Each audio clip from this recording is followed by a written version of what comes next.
How many of you guys have ever played an organized sport at some point in your life? Statistically, over half of you should have, because according to the Aspen Institute project, 56.1% of people have played an organized sport at some point in their life between the ages of 6 and 17. This leads me into my main point of today's speech, an NBA referee named Tim Donaghy who rigged and bet on his own games back in 2007. First, I'm going to talk about the beginning of his betting, how he got into it. Second, I'm going to talk about what I like to call the Marriott meeting, which is where the betting gets serious and possibly even deadly. And then third, I'm going to talk about how Donaghy gets caught and the FBI enters the picture. For starts, the beginning of the betting. Jack Concan was somebody that Tim met at a country club in Pennsylvania while playing golf. He's the guy that influenced him to start betting on his own games in the first place. Rhino McGarry was Jack's bookie, which is the person that when you make a bet, you send them the bet. They keep your money if you win, or if you lose the bet. If you win the bet, they pay you back whatever you made off your bet. He noticed this pattern from Jack that all of a sudden he was placing a large amount of money on his games and he was winning them whenever Tim Donaghy was reffing the game. So instead of calling him out on his cheating, he actually followed the bets that Jack was making and made money off of it. Jimmy Batista, was Rhino's partner, and he wanted direct control over Tim Donaghy. So he called a meeting, which leads me to my next point, the Marriott meeting. Donaghy and Batista met at a Marriott in Philadelphia through a mutual high school friend named Tommy Martino. Batista offered Donaghy a deal he couldn't say no to, which was every time they made a bet together and won, he would give him $2,000 of whatever the winnings was, but if they lost the bet, Donaghy didn't have to pay Batista anything. Accounts of this meeting differ between the two. Donaghy says that he was forced into doing this deal and that his family, his wife, his kids were all threatened to be kidnapped or even killed if he did not agree to Batista's deal. But Jimmy Batista says that Donaghy went along with this deal perfectly and was completely compliant with it and he wanted to do it.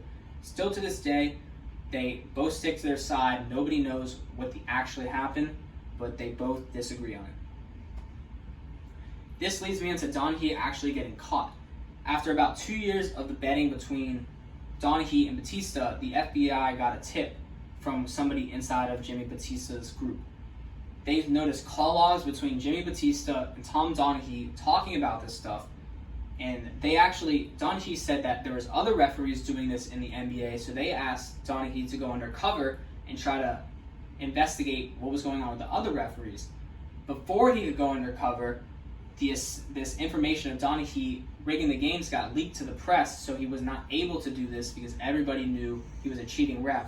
So he actually got 15 months in prison, and there's a theory about David Stern, who was the commissioner of the NBA at the time, where they said that David Stern told Tim Donaghy to plead guilty and not expose all the other refs that were cheating in order for the NBA to maintain their standing and not get called out as an organization that had a bunch of cheating refs and that all their games were rigged. It would lose the integrity of the league. So that's the theory, that David Stern actually helped Donaghy get less jail time because he didn't expose all these other referees. According to Bleacher Report's article describing Donaghy's time in jail, he was beaten to the point of requiring surgery by a fellow inmate with mob ties in November 2008. So it got serious for Donaghy in there. There were maybe avid sports fans in that jail that did not like what he did. Tommy Martino got 366 days in prison and Batista got 15 months, just like Donaghy.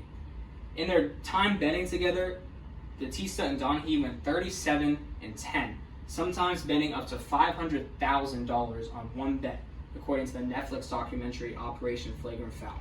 So things got to a lot of money, they got serious.